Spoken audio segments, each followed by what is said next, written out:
कृष्ण में अति प्रिय माता पिताओं, भाइयों, बहनों एवं बच्चों, हम लोग आज पेंतेकोस्त त्योहार मना रहे हैं।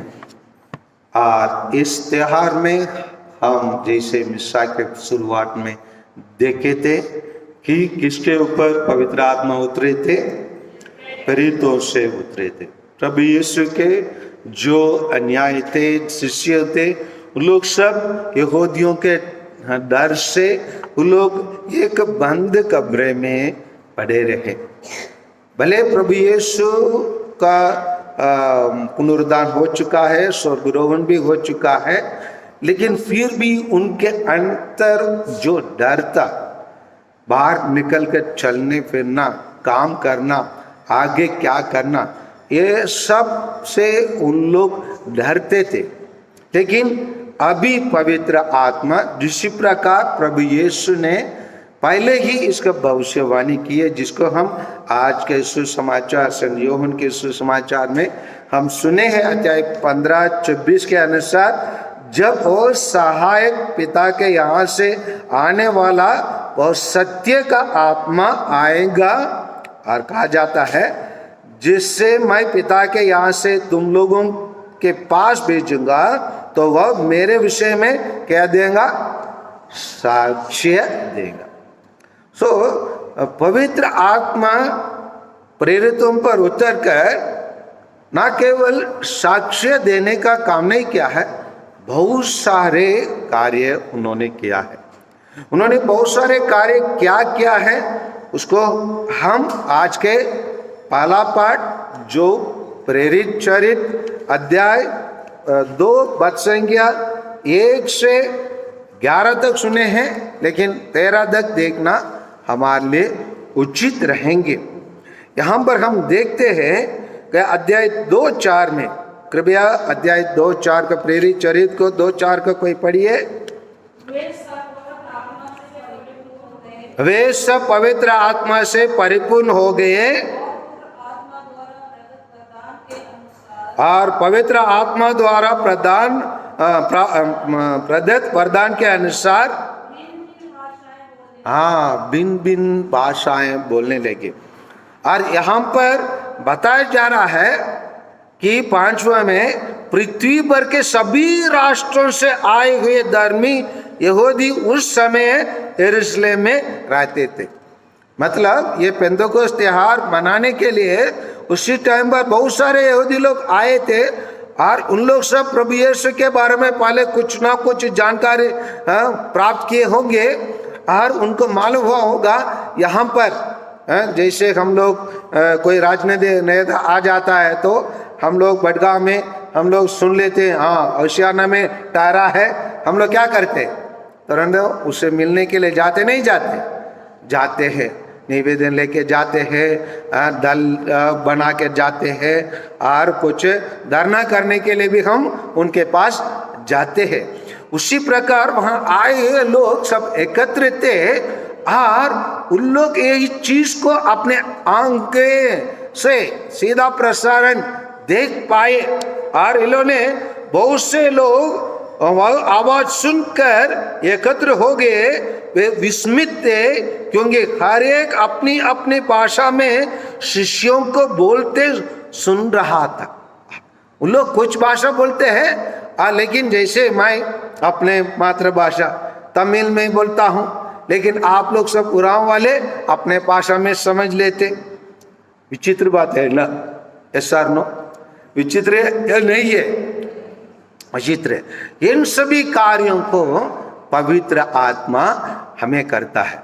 इसे पवित्र आत्मा क्या करता है, उसी को अंग्रेजी एक शब्द के द्वारा मैं आप लोगों को समझाना चाहता हूँ। पावर शब्द को आप लोग जानते हैं? सब लोग जानते ही नहीं जानते? जानते हैं।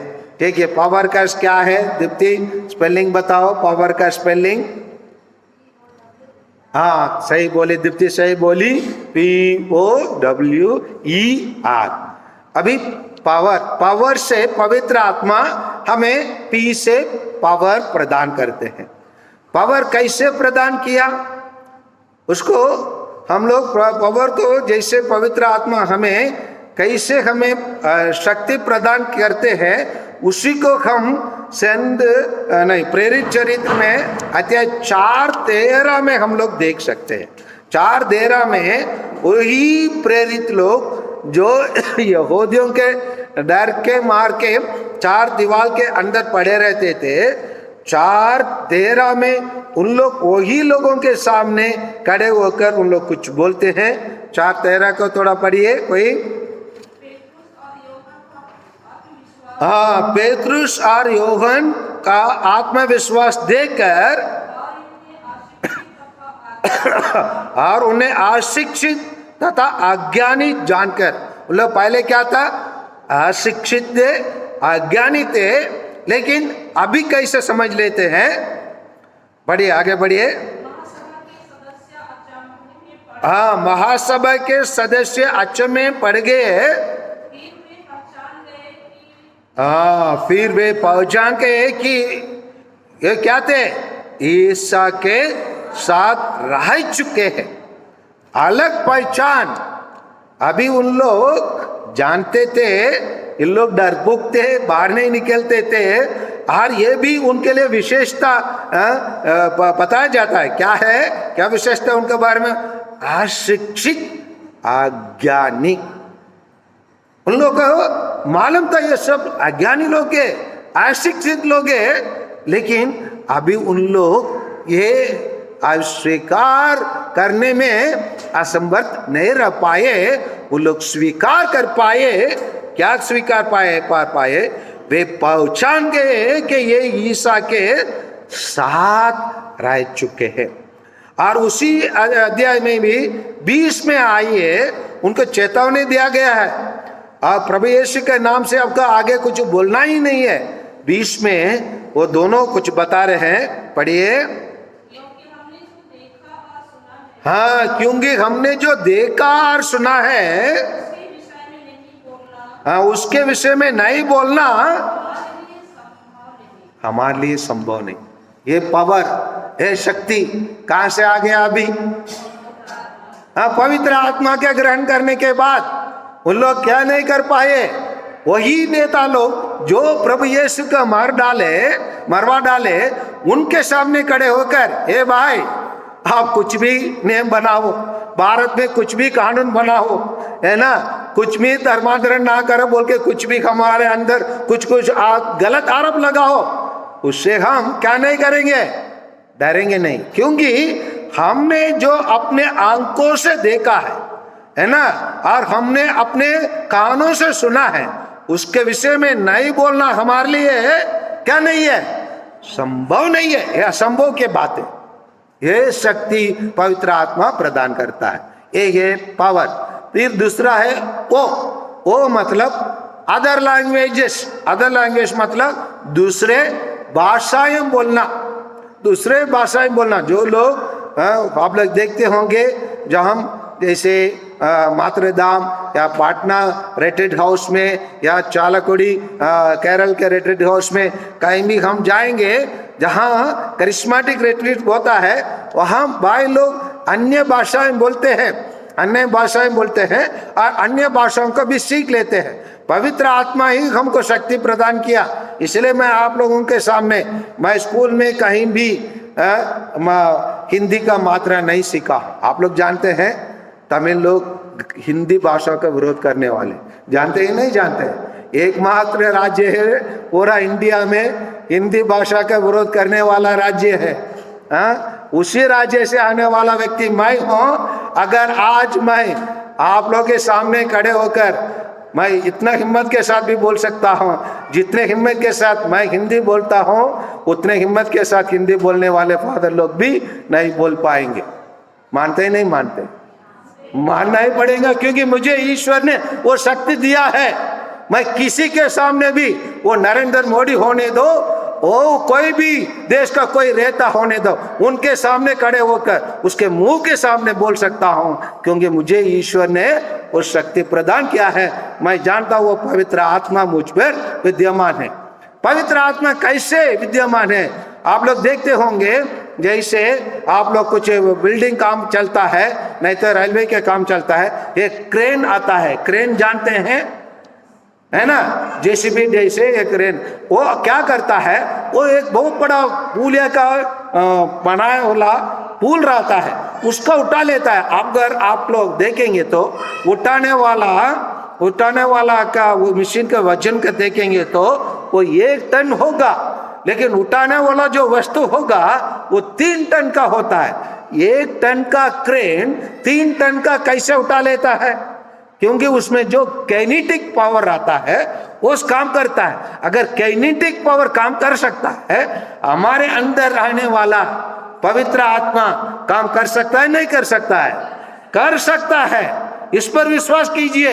इसलिए अदर भाषा भी बोल सकते हैं। और तीसरा है W मतलब विटनेस के बारे में यहाँ पर 15:26 में कहा गया है। पहले कहा गया है तो वह मेरे विषय में साक्ष्य देगा, कौन? पवित्र आत्मा, और हमको भी साक्ष्य देने के लिए यहाँ पर बताया गया है। क्योंकि और तुम लोग भी साक्ष्य देंगे, क्योंकि तुम लोग प्रारंभ से ही मेरे साथ रहते हो। हम लोग ईसाई होने के कारण हम प्रत्येक जन साक्ष्य देने की आवश्यकता है। साक्ष्य देने मैं खुले आम से बोल सकता हूँ। क्यों ईसाई धर्म एक विफल धर्म भारत में बना, जो 2000 वर्षों के पहले 2000 वर्षों के पहले शुरुआत हुआ है। हम कौन, किसके द्वारा कौन आया हमारे भारत देश में? प्रेरित का 12 प्रेरित में एक शिष्य आए थे। कौन थे? संत थॉमस आए थे। आने के बावजूद आज भी हमारे देश में हम क्यों विफल बने, एक की कारण मैं बताऊंगा। क्योंकि हम लोग प्रत्येक का जीवन साक्ष्य का जीवन नहीं है। क्योंकि लोग हमारे अन्य धर्म के भाई बहन लोग जो रहते हैं उनमें और हमें कुछ फर्क नहीं देखते हैं। उन लोग भी झूठ बोलते, हम भी झूठ बोलते। उन लोग भी चोरी करते, हम लोग भी चोरी करते। उन लोग भी आलसी रहते, हम लोग भी आलसी रहते। उन लोग जैसे जीवन बिताते हैं वैसे हमारे जीवन में कुछ फर्क नहीं दिखता है। फर्क कब दिखेंगे? जब हम साक्ष्य का जीवन जिएंगे, तब तो लोग हमसे प्रश्न करेंगे, अरे भाई आप लोग कैसे ऐसे ईसाई लोग ऐसे रह सकते हैं, ऐसे काम कर सकते। मैं ये बोल रहा हूं, जरूर हम लोग तो ईसाई जीवन जी रहे हैं। जैसे परिचय लिखने के टाइम पर हम लोग पूछते हैं, दीप्ति से पूछेंगे तो दीप्ति तो खुशी से बताएंगे, फादर मैं तो कॉमर्स में फर्स्ट आई हूँ, फादर खुशी से बोल देंगे, है ना। कॉमर्स ब्रांच में मैं फर्स्ट आई हूँ, इसलिए आपने प्रतिशत बताए, फादर मैं तो 90% पाई हूँ बोल देंगे। अगर कोई 10वीं में 12वीं में पास हुए उन विद्यार्थी पास हो गया, परसेंटेज कितना, उसके बारे में मत पूछिए। बोलते नहीं बोलते? पहला प्रश्न के लिए हाँ मैं पास, परसेंटेज कितना है? बहुत कम, है ना। बोलते नहीं बोलते? वही है हमारा ईसाई जीवन। Are you Christian? यस मैं एक ईसाई हूं। कितना प्रतिशत?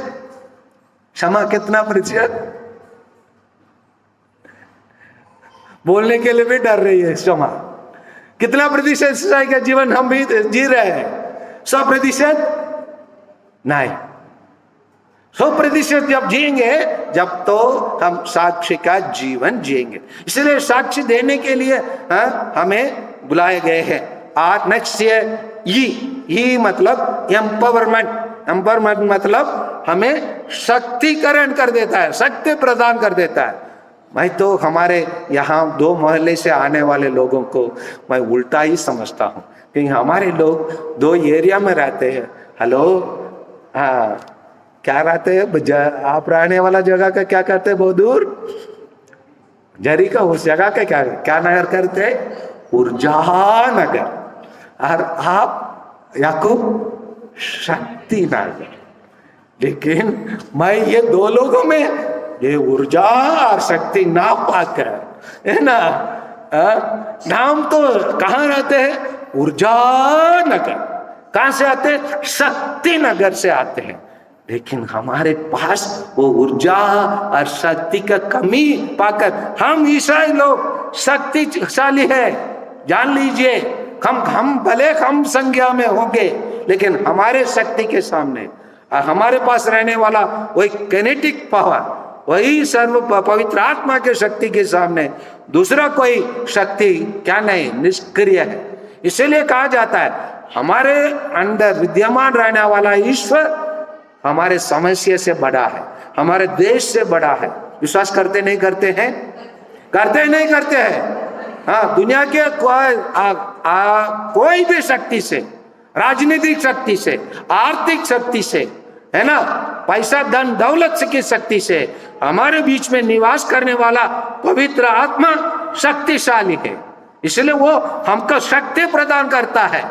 इसलिए वो से प्रेरित लोग वही लोग जो प्रभु यीशु को मार डाले, उनके सामने खड़े होकर वो लोग बोल पाए, क्योंकि हमने जो देखा और सुना है इसके विषय में नहीं बोलना हमारे लिए संभव नहीं है। इसीलिए शक्ति प्रदान करता है। इसलिए एम्पावरमेंट आर से दो चीज होता है, एक है रेस्पॉन्स, एक है रिजेक्शन। आज का पहला पाठ वास्तव में 13 तक लिया होता है तो आप लोग समझ लेते, लेकिन 12 और 13 को थोड़ा पढ़िए। आज का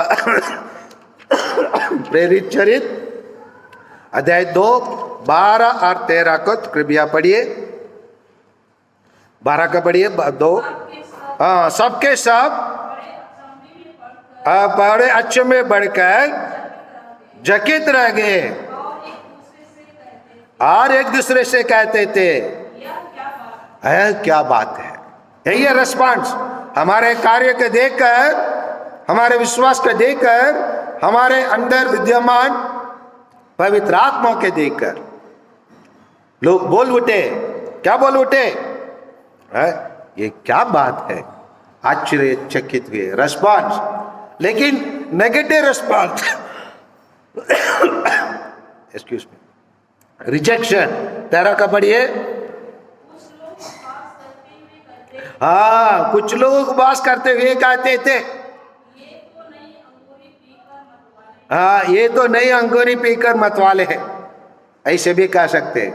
हमारे जितना भी संस्था के देकर, जितना भी हमारे सामाजिक संस्था और स्वास्थ्य संस्था और शिक्षा संस्था के लेकर, हमारे बिल्डिंग वालों के देकर लोग क्या बोलते मालूम? इनको तो विदेश से पैसा आता है। बोलते नहीं बोलते? हमारा मेहनत को, हाँ, जितना ईमानदारी से हम काम करते हैं, बिल्डिंग का निर्माण करते हैं, हाँ, मैं नहीं सोचता हमारे फादर लोग, सिस्टर लोग जहाँ भी जो भी बिल्डिंग बनाते हैं, सरकारी बिल्डिंग जैसे नहीं बनाते हैं। बनाते होते वो सब क्या हो जाता, 10-15 साल में गिर जाता है। जाइए, आज भी केरल में जाइए, आज भी जाइए, कोई भी हमारे बड़े छोटे नागपुर एरिया में कहीं भी जाइए, और मणिपुर में जाइए, नागालैंड में जाइए, जो गिरजाघर बनाया गया 100 वर्षों के पहले, आज भी बिंदास खड़ा है। अभी भी पिछले सप्ताह में मैं केरल में था, है ना, केरल में था, और एर्नाकुलम में एक गिरजाघर देखा, वो 600 वर्ष में बनाया गया। मतलब 1400 वर्षों के पहले वाला बनाया वाला गिरजाघर आज बनाया गया गिरजाघर जैसे वह आज भी हमको देखने के लिए मिलता है, क्योंकि ये विदेशी के पैसा से नहीं बना है। मैं ये बोलूंगा, विदेशी लोग हमको मदद किए, हमको आगे आने में मिशनरी लोग आके, लेकिन वो जो रास्ता वो लोग दिखाए, वो रास्ता ईमानदार का रास्ता है। कुछ लोग उपवास करके कोई कह सकते हैं ये तो नहीं और अंगूरी पीकर मतवाले हैं, ये तो बोले उधर से पैसा आया है, इसी के द्वारा उन लोग कार्य करते। नहीं, हमारे अंदर विद्यमान वही प्रभु यीशु, वही हमारे अंदर विद्यमान वही पवित्र आत्मा, वो सिखाता है। क्या सिखाता है? उसको हम आज का दूसरा पाठ में हम लोग सुने हैं। परंतु आत्मा का फल है, हर एक ईसाई में ये फल होना है। अध्याय 5:22 में हमें कहा जाता है, परंतु आत्मा का फल है प्रेम, आनंद, शांति, सहनशीलता, मिलनसारी, दयालुता, ईमानदारी, सौम्य और संयम, ये फल हमारे मिशनरी लोग में रहा है, आज भी है, कल भी रहेंगे। ये फल हम प्रत्येक जन जो लोग आज बैठकर इसी प्रभु यीशु का सुसमाचार सुन रहे हैं, पवित्र आत्मा के बारे में मनन चिंतन कर रहे हैं, आज आइए हम लोग भी वो पावर, जो पावर में बताया क्या है, पी फॉर, बोलिए ना, सुने ना आपका, P for power, O for other language, दूसरे भाषा, डब्ल्यू फॉर विटनेस, साक्ष्य देना, ई फॉर एम्पावरमेंट, शक्तिकरण, और आर फॉर रेस्पॉन्स, अच्छा रेस्पॉन्स भी मिल सकता है, रिजेक्शन, वो भी प्रभु यीशु ने कहा अगर वो लोग मेरे साथ करते हैं तो आप लोग साथ भी ऐसे कर सकते हैं, लेकिन फिर भी उसको सामना करना। लोग कुछ भी बोले, खड़े होकर हमको काम करना है। आइए हमारे अंदर ये पवित्र आत्मा का फल